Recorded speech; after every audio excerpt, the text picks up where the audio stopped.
Hello, good afternoon. Thank you for joining us. I'm going to give us about 1 minute for people to file in before we kick off our talk today.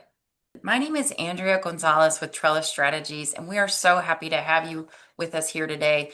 We are excited to be able to bring together professionals from 3 different institutions to talk with us about the leading mental health transformation in Texas higher ed and how it's being implemented across the state today through this partnership. I'm going to go ahead and hand it over to Dr. Tad Mantaro from Dallas College. I do want to say in the start, we are happy to answer questions and we'll hold them till the end. But if you want to put them in the chat throughout the webinar, or if you'd like to put them in the Q&A, we will get to them at the end. And everyone who's registered for this today will be emailed a recording. So if you have a colleague that wasn't able to tune in, they'll be able to get this and the recording afterwards. Thank you so much, and I'll let you kick us off, Dr. Montero. Thanks, Andrea. Thanks so much. It's great to be here. Hello, everyone. Welcome. My name is Dr. Thaddeus Mantaro. I'm the Dean of Student Health and Wellness at Dallas College, and I'm the moderator for today's fireside chat and panel. I've been a member of the Texas Post-Secondary Student Mental Health Coalition that was responsible for creating the playbook that was mentioned. I'm really excited to be here to help introduce the playbook to you and to introduce our panelists to you. I want to thank them and the other coalition members who helped create this wonderful document. My thanks to Trellis Strategies, Brian, Andrea, and others for sponsoring this webinar today. We're excited to share with you information about the playbook so that you can potentially implement some of the key practices at your institutions. Before we start and before I introduce the panelists, let me set the context with a little bit of background information. Because knowledge of public health is critical to the actionable recommendations, I want to share just a little essential data. Something like 249 of Texas's 254 counties are designated primary care shortages. 80% of Texas counties are designated mental health professional shortage areas. Half of Texas college students report symptoms of depression or anxiety, and more than 140 lack a licensed psychologist, with 170 without a psychiatrist. This playbook represents a rare statewide cross-institutional collaboration among different organizations like Trellis Strategies, the Hope Center for Student Basic Needs, the Meadows Mental Health Policy Institute, and a range of different 2- and 4-year institutions. Today's conversation is about what it actually looks like to lead this work by senior leaders on the ground. In a minute, you'll hear more specifically introductions from our panelists that include Dr. Carlos Cruz from Dallas College, Dr. Ashley Spicer-Runnels from the Texas State University System, and Dr. Leticia Duncan-Brosnan from the Alamo Colleges District. So digging into the panelist introductions, I'd love for each of our panelists to briefly introduce themselves and share one sentence about why this work is personal to you. Dr. Cruz, you're to my right. Let me turn it over to you first. Good afternoon, everyone. It's morning on my end over here in Las Vegas, but it's great to be here today. And I'm Carlos Cruz, and I serve as the Associate Vice Chancellor of Student Wellbeing and Social Support at Dallas College. And why this work is important for me, I think it is critical for us to understand that students come with their whole selves to our institutions, and understanding how we can provide the best support and their mental health and overall well-being is critical for their success. When we think of student success and the core, what we do as institutions of higher education, mental health, student well-being really should be at the crux of everything that we do as part of their student journey. Thanks, Dr. Cruz. Dr. Duncan-Brosnan? Good afternoon, everyone. We're so excited to be here with you today. So for us and for myself, we know that mental health is a basic need. And as we support all our students to be successful, it's so important that we are able to work with our mental health ecosystem. And this playbook is very important because it's been 2 years of a coalition coming together to do great work. And it's so important to me personally as an educator for 35 years, having worked with so many students and also having worked with so many student employees, right? For them to be successful, I've seen the need of academic and mental health support. Also, as a parent of a student who just recently graduated from college and a student who's currently in college, I think it's so important for us to have these services and to expand them and to be able to support our students to be academically and personally successful. Thank you, Dr. Spicer-Runnels. Thank you so much. So good afternoon, everybody. My name is Ashley Spicer-Runnels, and I'm the Assistant Vice Chancellor for Academic and Health Affairs at the Texas State University System. Just very briefly, I just want to share what that looks like. So we are the third largest university system in the state with over 103,000 students across 7 institutions spanning 700 miles across the state. So that's relevant for us and relevant for you as I share my remarks today, because we serve Texans across the board, both in big cities, small cities, and everywhere in between. For me, this work is personal. Prior to coming to the system office, I worked on a few campuses, both in student affairs, student success, and academic affairs. And my perspective has always been, as my colleague just mentioned, that the work that we do happens in an ecosystem. And so for me, the students are certainly important, but I am always thinking about how we can strengthen our ecosystem to support our faculty, our staff, and the communities that we serve, along with our students. And so whether it's student success, mental health, basic needs, so on and so forth, all of those things are interconnected.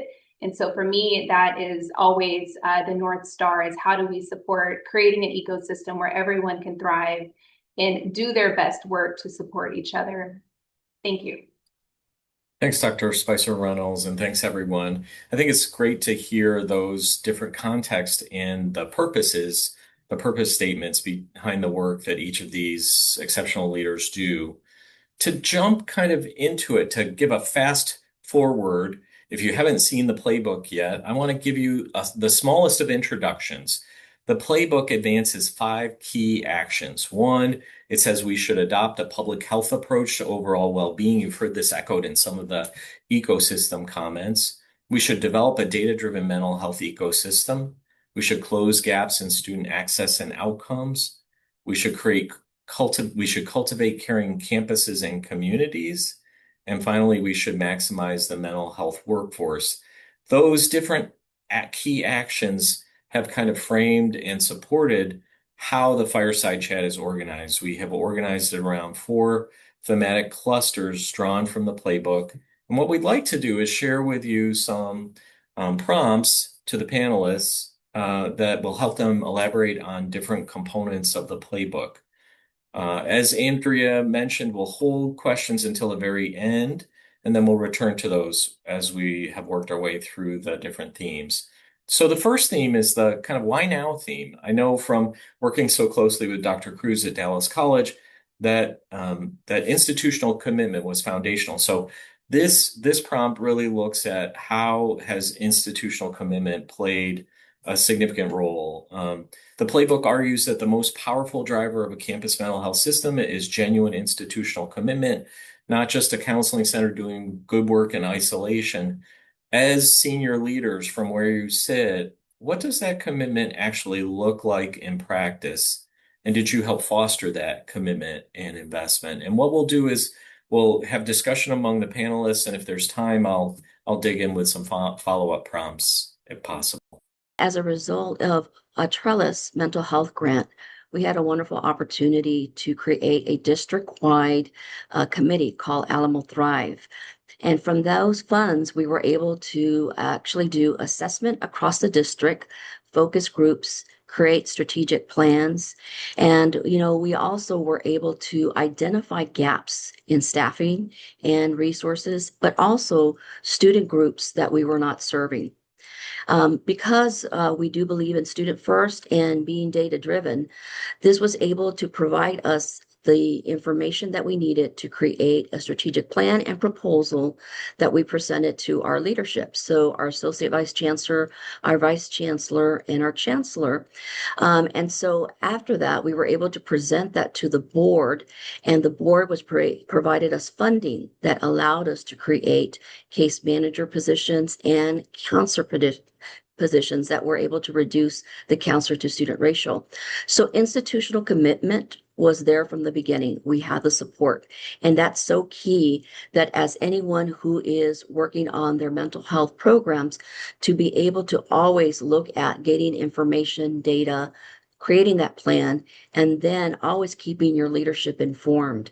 But again, because the data was so evident, and we were able to show that we needed to provide additional services and staffing to provide to our students.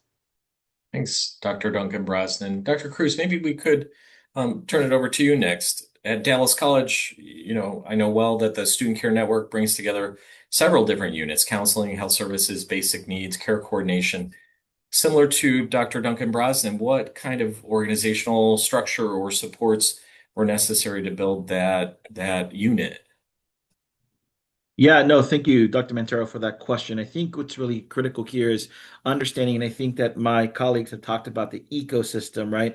And creating a systems level thinking approach to how this work is done, right? So when you think of institutional commitment, I think understanding the context of Dallas College becoming a one college model from a college district about 6 years ago, that really was the catalyst and the impetus of understanding how to have a seamless student journey across 7 campuses and 17 centers, right? So you kind of see that at the magnitude of Dr.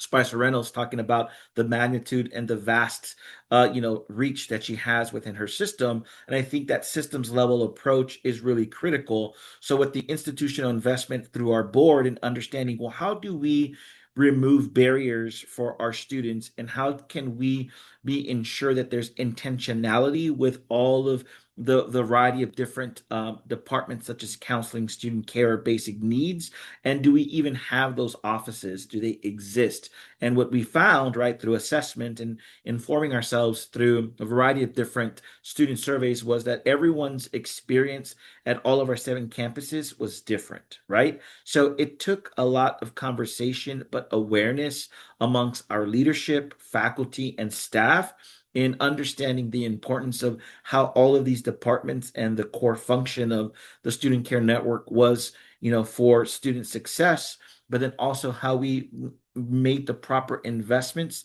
into our staffing structures, and that students had the proper support and resources across the board, right? But if we didn't necessarily look at it from the lens of asking ourselves critical questions on what are we doing well and what are we not doing so well, right? And as an organization, I think we need to be comfortable with that so that we can make the proper investments and then shift our dollars and or partnerships. Because one of the other things that's critical here is that this work cannot be done alone, right? It's not someone that one organization does alone, but how do you partner with community agencies? How do you partner with philanthropic organizations that can provide some type of funding to sustain this growth and work that you do at the institution? So, I think to your question and understanding institutional investment, it takes a lot of self-assessment and self-discovery and reflection, but ultimately really looking back at what is your mission state, and are you living that mission, and is it at the heart of what you do in putting students first? Thanks, Dr. Cruz. Dr. Spicer-Runnels, I wonder if we could stay here a little bit for a second, because both speakers talked about gap analysis, and I imagine at the system level, there's significant differences or need for alignment across multiple campuses. How were you able to do that, if possible? Yeah, so I think this is such a great question, because I think from my lens, our 7 institutions are all independent institutions. We don't have a flagship. And so we operate from both a service perspective in the way that we support our institutions, as well as a both and model. And so early on, in the 4 years that I've been here anyway, what we tried to do is really shift from treating mental health as a standalone service or a standalone item in the work that we did, and thought about it more broadly as a student success piece of the puzzle. And so I think from a system role, the part that we play is to really amplify expertise and create opportunities for connection, whether that be connection within our system or connection with other institutions or community partners. And so I would also add that it's important for us to listen, right? So we don't have, a single solution. We don't have necessarily a single strategy that we're trying to push down from the chancellor level down. It really is about being partners with our institutions, understanding what their needs are, and recognizing that our institutions are at different stages in this work. And so we have to figure out ways to create spaces for them to, acknowledge what's working, acknowledge what's not working, and then figure out ways to collaborate and create synergy to advance us towards our goals. And so again, that alignment isn't just about shared numbers and trying to have check boxes, but it really is about, letting those connections be living and breathing so we can continue to evolve with the needs of our institutions and the needs of our communities. And, and I want to say, as I mentioned before, in terms of an ecosystem, that this is not just about, services directly to our students. When we're thinking about that larger space of this, it's about how are we supporting the pipeline for the mental health profession, how are we supporting the pathways to degree development and things of that nature. So we're thinking creatively, but also recognizing that the expertise really falls at our campuses, and we want to be thoughtful about leveraging that. Thanks, Dr. Spicer-Runnels. You mentioned a couple of things there that I think nicely segue to the next question or the next theme, which you mentioned student success, you mentioned belongingness, opportunities for connection. Theme 2 has to do with meeting students where they are, thinking about things like basic needs, belongingness, inclusion. The playbook is pretty direct about the connection between basic needs and mental health, and I think everyone who was on the coalition came to appreciate that connection. 74% of Texas students experiencing significant mental health systems also face basic needs security. I'd like to ask all of you and have you talk a little bit about how has that intersection or that connection shaped how your institution thinks about mental health? How has it become something maybe that moves from something seen as a counseling issue to something broader?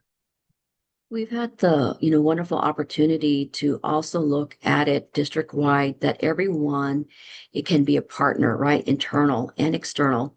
When we do trainings, for example, we consider all of our different faculty and our staff, right? And our students. One of the things that we've created with academic success is a pedagogy of care training, which was actually our faculty development, academic success trainers and directors of advocacy, and doing training for our new faculty. As we know, especially at the community college level, we have new incoming faculty. So how do I deal with mental health in my classroom, right? They're not alone. Right. And so we're able to share all the resources that we have on campus and inform them about our services, but also what they can do. And we also worked with our human resources office to do mental health first aid. Again, you're serving more individuals. You're training more individuals on campus to better serve our students. We have individuals at the welcome centers, at the academic advising, who are serving students. And how can I get our students to the right services? And how can I recognize if there's a mental health issue that we can support our students the best? Thanks, Dr. Duncan-Brosnan. An additional, that's wonderful information about the ways, I love this, the pedagogy of care training. That's phenomenal. And the ways that you're engaging all faculty in an awareness of mental health concerns. That alone probably can't solve all of our mental health concerns, right? And one of the things that the playbook cited as a real considerable example was the barrier. It wasn't stigma or cost, it was awareness. A profound number simply didn't know that resources exist. So here I hear lots of great resources going toward faculty and students. Can any of you talk a little bit maybe about ways that you have tried to enhance student awareness of programs and services? I'll jump in real fast on that and just point out that for us, we have a student advisory board that is, there are student representatives from each of our campuses that sit on that, and they attend our board meetings. And they work together to identify issues or concerns or successes that they're having across the system. So they are the student voice for our organization and our system. And so I just mention them because I think having the student voice is essential to this. It's not only about increasing awareness with our students, but I think a really effective strategy is creating pathways, whether you're at an institution or you're working, in an administrative office, to figure out how you can have that direct connection to the student voice.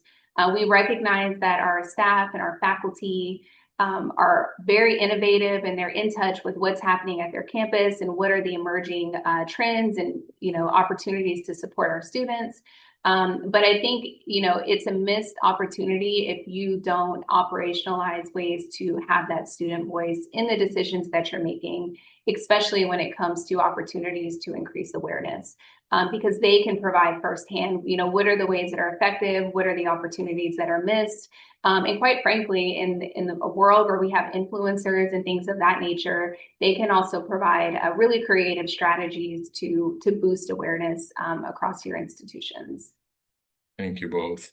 So hearing some really great ideas, engaging faculty and really strong training, things that speak to them, things like pedagogy of care and having a student advisory board, creating pathways for student connection. That brings me to the third theme, building the infrastructure, thinking about frameworks, data, workforce. The playbook, and I think this would not be a surprise to anyone in the audience. The playbook recommends that institutions select a guiding framework, not because any one framework is perfect, but because without having kind of a roadmap, mental health efforts tend to evolve haphazardly with departments operating in silos. In fact, the playbook uses, and we referenced in our work together, the Minding College Minds framework as an example.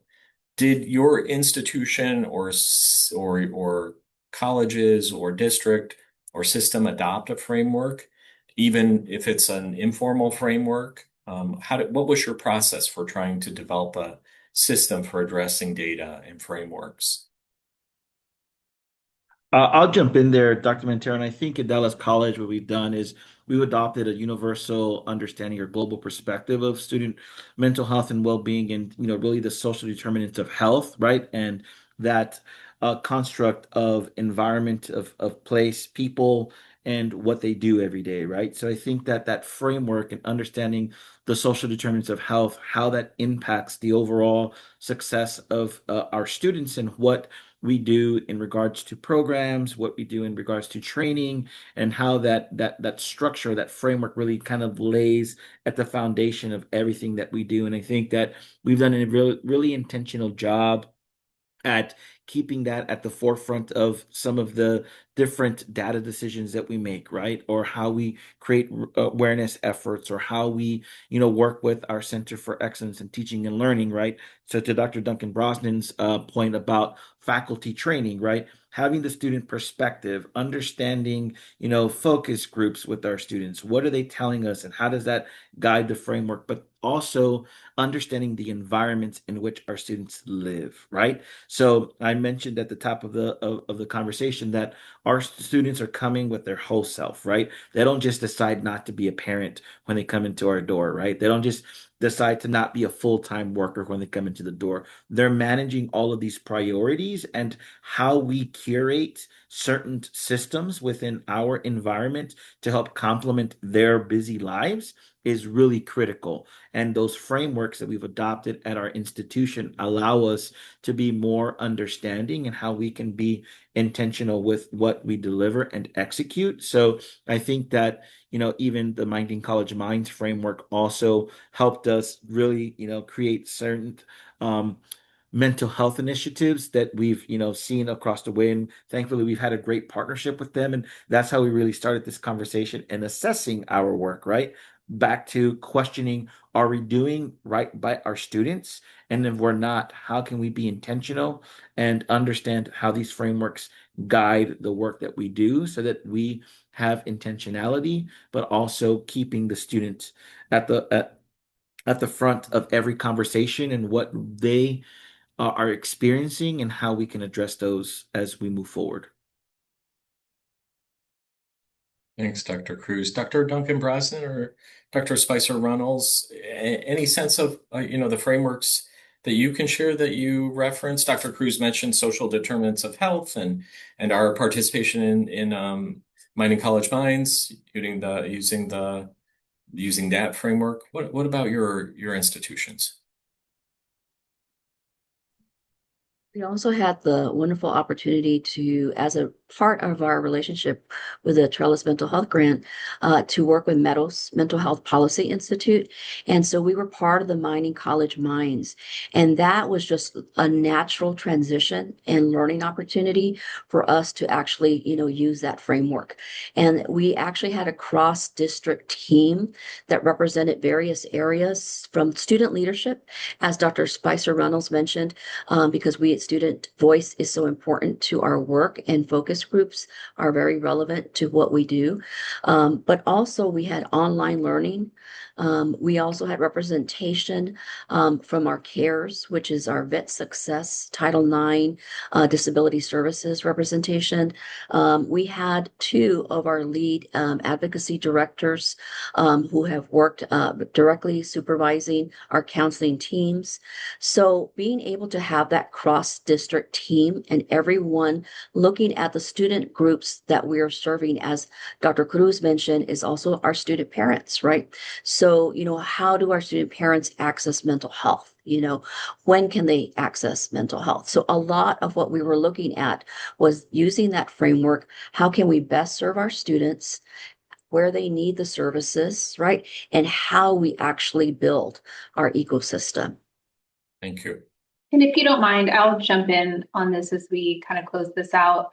So I would say from our perspective, we're always thinking about how do we avoid creating a one-size-fits-all approach, right? Because we recognize that our institutions have different needs.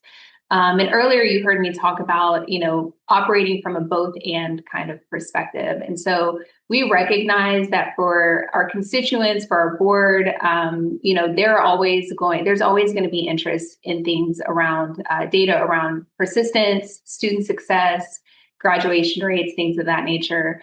And so I think one of the things that we've focused on is figuring out ways to connect the work that our institutions are doing to those metrics, while also working with them to highlight their successes. And so, when we think about data and we think about, how we tell our story, it's not just around quantitative data. Working in partnership, creating those networks across our institutions have also provided us with tremendous qualitative data that is essential to telling our story and to telling our story to all of our constituents.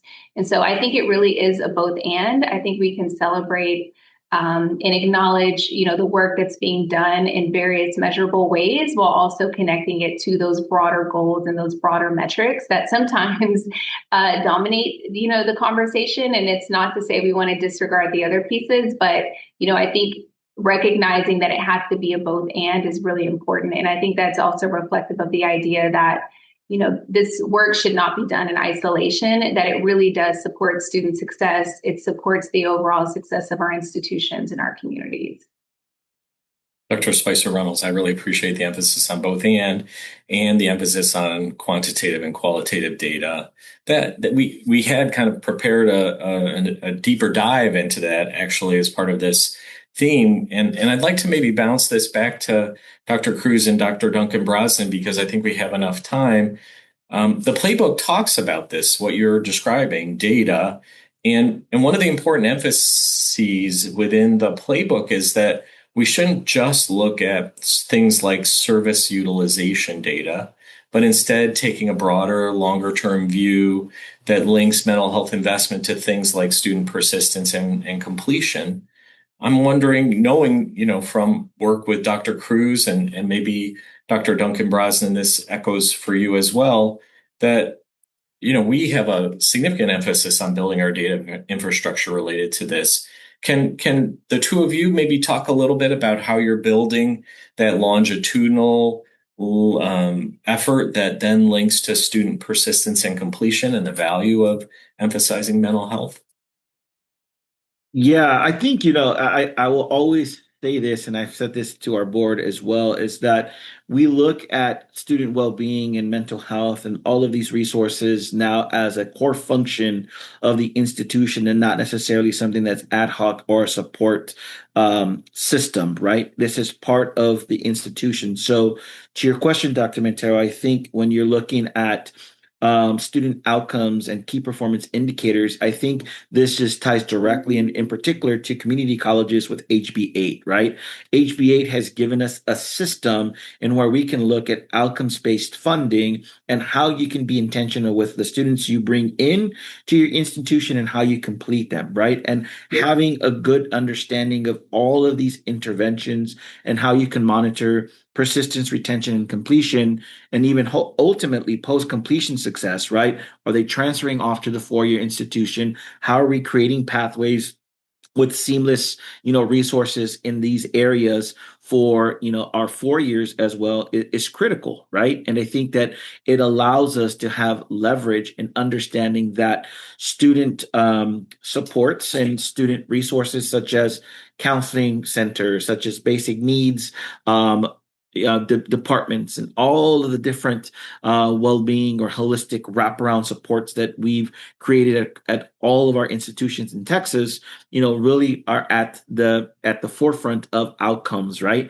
And how they impact student success. So ultimately, it's not just that we are providing a food pantry and hopefully they'll, be, getting a meal today and not be hungry tomorrow, but how does that meal translate to them making it to their test tomorrow, and then ultimately having a successful semester and completing all of their 4 courses, right? So when you think of the opportunity that Texas has, not only in understanding that mental health and student well-being is at the really at the foundation of what they will experience through their college career, but also ultimately what do these interventions and resources do for the outcomes you hope to obtain in regards to funding and also the type of metrics that you will continue to measure year after year. Thanks, Dr. Cruz. Well, let's Dr. Duncan-Brosnan, go ahead and hop in if you had something there to add as well. Sorry to cut you off. I just wanted to, actually compliment what Dr. Cruz, mentioned, also for our basic integrated model, right, with basic needs and mental health is being able to look at the outcomes. We do have those key performance indicators and consistently, since this is a very new model for us at Alamo Colleges, is only 5 years old, but we're already showing 5 years of consistent data that's showing persistence, retention, and graduation rates now that we can measure. And so we know that the investment is actually a return on investment for students, but we are seeing that completion, graduation, and transfer. So that's quite successful, right? And so for us, the data is very important, but it tells the student story, right? When we hear the testimonials and when we see our students graduating, and we know all our students that are coming through, that really, right, is again, what we're all about and what our work is about. But again, data is very important, but we are able to show those results. I really love that. I really love taking the data and humanizing it into the experiences of our student. Thank you both. Well, our last theme has to do with lessons learned. This is a broad arc of time that it takes to invest in and construct these kinds of ecosystems on our campuses. I want to ask you all kind of what would you do differently? The Playbook's implementation timeline is honest that this work takes minimally 2 to 4 years of progressive investment through successive stages: exploration, installation, initial implementation, and full implementation. Would love to hear from each of you about looking back, looking at your journey, what's something you wish you had known at the beginning that might help a peer institution or colleague that's just starting this journey? I Anyone want think to that hop in there first? I Thanks. think that Dr. Cruz, actually touched on this, is that this work is very important and it's not work that you have to do alone, right? We were very, very grateful for the opportunity to have state and national experts that were part of this coalition. And now I can easily email them, call them, and they'll provide best practices, research information. We all share, and this playbook is a great resource to many of our schools here in the state of Texas. One thing is that, we can't do this work alone. And so we had a lot of internal partners. We felt that in our counseling and advocacy centers that we had to do all the trainings ourselves, right? So I would say work with your academic success because faculty development trainers and were so key to our work, but also our human resources. So, we were able to not only have to do mental health first aid training ourselves or poverty informed or trauma informed training, we could actually have it as part of our HR staff training so that we are having a higher impact and having more individuals who are trained on our advocacy and mental health resources.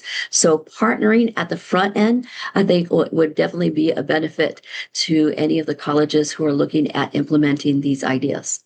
And I'll expand on that. Two things come to mind for me is I think, it's important to not focus on all the ways that we're different and focus on, the places where we share similarities. And I say that because I think partnering is certainly essential, but, really building a culture internally where it's a network. Whether it's a network within your own system or it's a network with your communities and other systems and other institutions is very important. So I think that's a piece that I would certainly have wanted to emphasize early in our work. It's not that our institutions wanted to operate in isolation, but I naturally, as someone who works at the system, I use a lot of systems thinking, and I focus a lot on synergy. And I think had I focused on building that context early on, I think our team members certainly have jumped on board with that. But I think that would have been really helpful, and I would advise that to my colleagues. The other piece is there's a quote that I love that talks about honoring the space between no longer and not yet. And I think that is certainly something that we all have to do in this space is, don't focus so much on all the gains that you have to make. Give yourself, celebrate the wins, celebrate the small steps, celebrate the big steps. But really, leaning into that spirit of honoring that space, I think is essential because I've told this group many of times that, it's just amazing to think in the 20 years that I've worked in higher education, just how we're having these conversations, how they're being amplified, how we're having these connections across so many different organizations. And, years ago, they were happening in isolation. And it's been really wonderful to see just the growth and, the expansion of this work. And so, again, we have a long way to go. I recognize that, but I think it's important to celebrate and honor that space in between. So certainly that as well.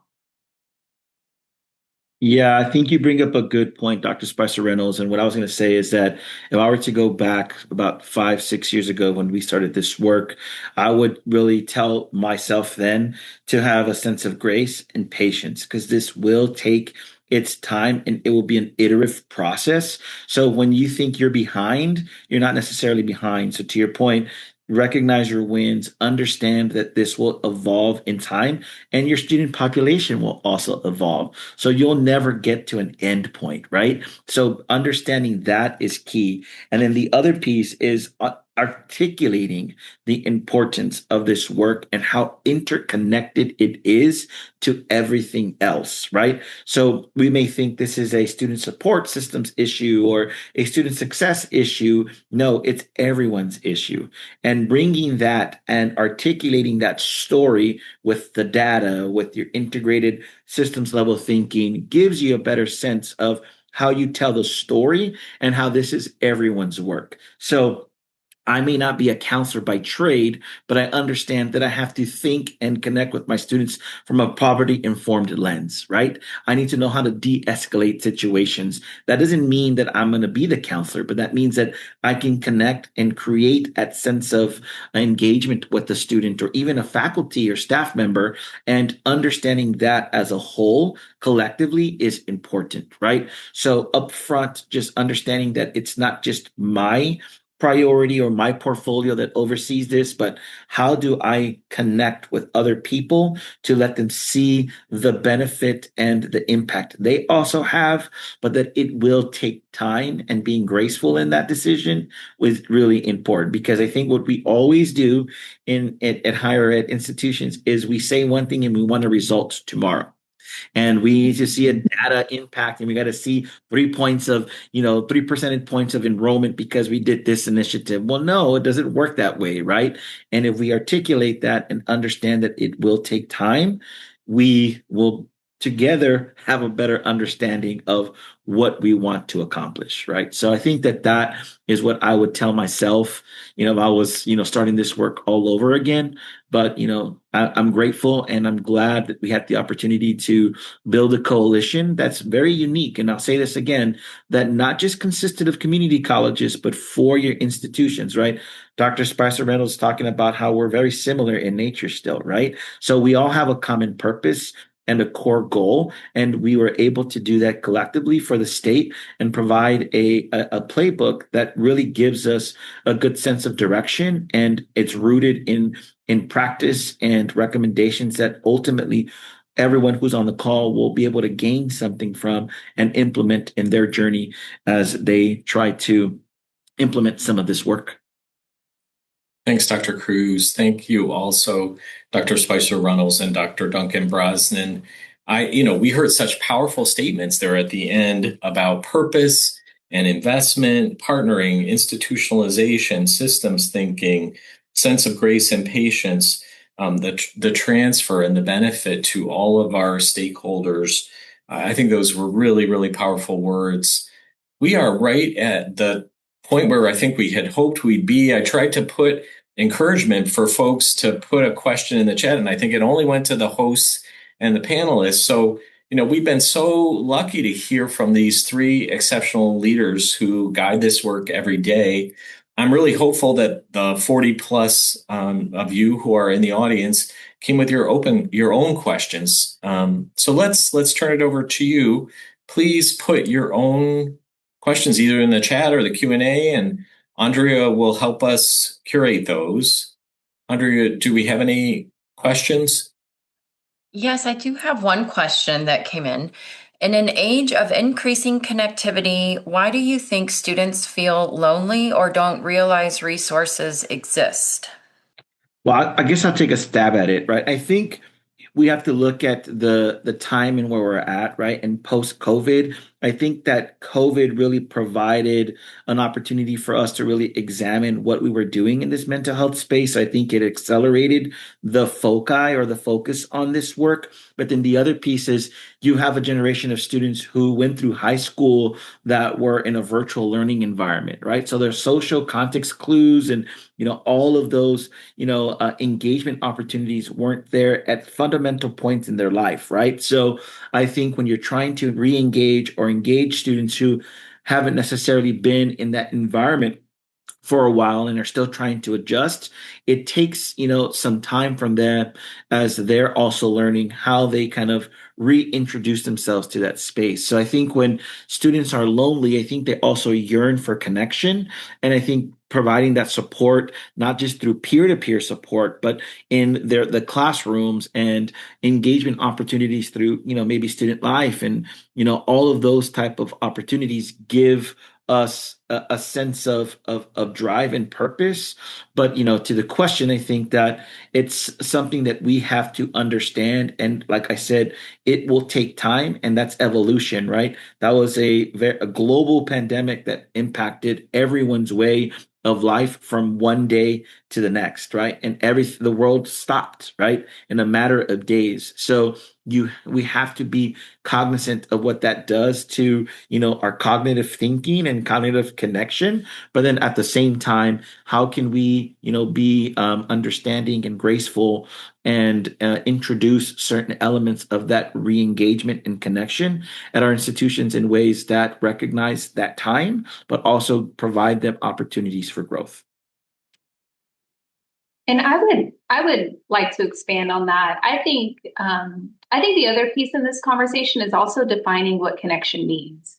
I think that we often, talk about students and we talk about the work that we do, but we have to be aware of the bias and also the lens that we bring this work to the forefront. And so I think it's important to also, revisit, what does connection look like to you? Not just a shared, reviewed definition, but what does that physically look like? And, are there adjustments that we need to make around our expectations? Because the truth is that connection from when any of us were in college, excuse me, to what connection looks like in 2026, there are going to be differences. And so I think that's the other piece that we have to revisit is, when we're talking about measuring these things, when we're talking about what it should look like, are we really revisiting our assumptions and in defining them so that way there's also a shared term that we're working from, and then go from there. Because I do think sometimes students, when we talk about their behavior, when we talk about their engagement with their institutions, we are navigating that from a perceived a perspective that we've already, established of what it should look like, without being mindful of the changes that have happened. What does connection look like post-COVID? What does connection look like with all of this technology that they have access to? And perhaps even more important, what does connection look like when they need it? Because there's so many more things that they have access to. So how do we provide that just-in-time support as well? So I think there's a lot of layers to that, but I would encourage the group to revisit how they're defining those things and how they're measuring them. And I think that, the work that Dr. Abelson from the Hope Center also did on what works, in mental health and higher ed, peer support. And that's, how we get students, engaged, with their peers. It could be through Active Minds, chapters. It could be through student parent support. We've had some great success, where our student parents are ambassadors and they're the ones recruiting others to participate in our services, right? So, again, loneliness, we've seen that, we've heard that, we've seen it in the research, we've seen it in the surveys and focus groups. And so, again, our teams and all of us, across the colleges and the state, we have such amazing clinicians and counselors and practitioners and caseworkers who are always looking at best practices research. And that's why professional development is really important, right? To be able to share, and this playbook shares so many great resources, again, to be able to address a lot of those issues that we see surfacing through the data, right? And the surveys. Thank you all. Those were great comments, great details. Andrea, do we have time for one more question? Yes. And do we have a question? Yes, we do. I hope we have time to get to this one. So as staff triage these supports and carry the burden of shifting mindsets on campuses to foster wellness, do these mental health support resources extend to support the staff on your campuses? Can you repeat that last part, Andrea? It broke up on my part. Sorry. What was that last part? Do these supports that you all have shared that are available on your campuses for your students, do they extend to students, or are there other support systems on your campuses? I'm sorry, do they extend to staff, or are there other supports on your campuses that staff can utilize? I think this person's asking, there's a lot of support for students, and the burden of shifting mindsets to whole person wellness on campuses falls on the staff. And so Sure. Are there supports on your campuses for staff? So, what I like to share, and I think that's important, for staff to also be able to check with their human resources. We have a wonderful director of wellness who creates a lot of opportunities for mental health support, and also what we call the employee assistance program. So there's usually typically an employee assistance program. We also had made Calm available. We have two of our senior leaders, our vice chancellor for student success and our vice chancellor for human resources, who are actually going to do a presentation. It's called Alamo Together, to talk about the resources that are available for staff, faculty, and student success for students. For our counselors at the advocacy centers, they can only serve students, right? But from our HR, human resources side, we have employee assistance programs, and we have a director of wellness who actually schedules a lot of different opportunities like yoga in the park and other opportunities for our staff to be able to take advantage of mental health supports. Yeah. And I'll piggyback on that too. I think the way that we've created our student care network and our care teams, we've been intentional with connecting with faculty and staff and ensuring that one, we have curated and created particular professional development opportunities for everyone across the board that pertains to the overall well-being of the institution. But we even took it a step further, and part of, I think, the institutional investment has been employee success. So just as much as we talk about student success, Dallas College recognizes that we need to look at employee success. What does that look like? So over the past couple of years, we've done an employee engagement survey to really get a pulse check of how are staff doing, what is the morale, what are the resources that they're seeking, and how can we enhance that experience for them? Because just as much as we look at our students and what they need to be successful, what is the environment that we're creating to ensure that our employees have all of the necessary tools and resources to be at their best as well, right? And what we did this past year is we partnered with Human Resources and our Office of Professional Development, and Dr. Mantaro was part of this in curating a particular cadre of well-being activities that was not just in person, but also virtual, that lived in our Workday Learning platform. And that has been very, very successful. And, really, I think we had like an 80% return rate of our employee engagement survey, when about a year ago it was less than like 70%. So we saw the investment in this, but it also shows that these resources are available. We do suicide gatekeeper training, we do mental health first aid, but then also our staff are trained to do proper referrals, right? Not just to our HR system, but community partners within our region and area that we can connect our staff and faculty to. So that's one aspect of it. And then, we also open up our pantries and some of our other services to community members, and some of those community members are our staff as well. So we know that we can engage in that regard as we look at expanding some of these resources. Of course, to Dr. Duncan-Brosnan's point, we don't provide mental health services to our faculty and staff because of, the conflict of interest and confidentiality issues. However, we have curated particular referrals and EAP partnerships to ensure that our faculty and staff have the support on the mental health side, but then also on the well-being aspect. There's a variety of opportunities that our faculty and staff and Dallas College community can engage in. And I would just jump in and add, we're very similar to what they shared, with the exception that at the system office, of course, we're not doing any type of programming or anything like that. But what I will say is, of course, at our institution, they do provide services to our faculty and staff. But one piece that I wanted to highlight is, I mentioned earlier that, my part of the wheelhouse is academic and health affairs, but we aren't having these conversations in isolation.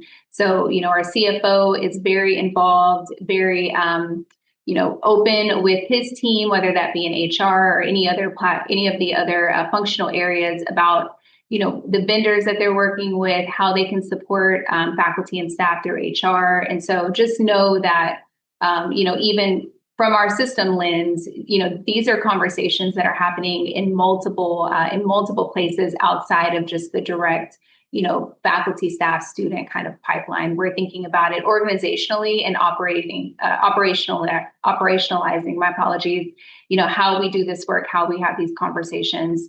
And just one example that I'll share is, we have 3 state colleges in our system that use a shared services model. And so, that is an opportunity for us to create some efficiencies across those 3 institutions whenever, resources aren't necessarily there. And so that's a great opportunity to make sure that those institutions have the kinds of support that they need, whether that be for their students or for their faculty and staff.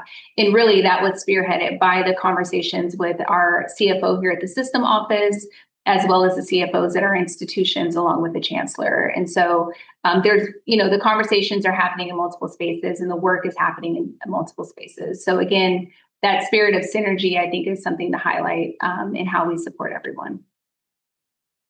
Thanks, everyone. Great responses to these questions from the audience about loneliness and belonging and employee well-being. And I see a third question, but I think we're at time. It's a great question. I know Andrea, so maybe I can respond on the side. Andrea, okay to draw things down and move toward our closing remarks? Yes. Thank you so much. Yes, we're going to have to close out as the hour approaches. Great. Well, I want to start by thanking Trellis Strategies for hosting and supporting this panel. I want to thank Dr. Cruz, Dr. Spicer-Runnels, and Dr. Duncan-Brosnan for their leadership and many contributions to the Mental Health Playbook. It's been a great pleasure to get to know them all over these many months and share in the royal reward of seeing this playbook come to fruition. We want to take a moment. I think Andrea already shared a link to where the playbook lives on the Dallas College Research Institute website for the coalition. It's a public resource. It's available for download and sharing. It offers practical strategies, key call-outs for in-practice suggestions. These are accessible, easily implementable. It also provides toward the end some worksheets that allow you to work with stakeholders, fostering conversations and engagement. One of the statements in the playbook we think is really bold, and I'd like to leave you with that as one of the final closing ideas. Of course, we want to encourage you to go out and do great work. So now is the time to lead boldly, invest strategically, and build the campus mental health ecosystems our students deserve. We're excited to see next steps and to connect with you ongoing. If you have an interest, please feel free to reach out. We can try to make sure through Trellis that we can connect with you. We're considering ways that the playbook can be disseminated in the future, with more to come on that. Thank you again. It's been a great pleasure to moderate this panel today, and I want to thank you all for attending. Thanks, everyone.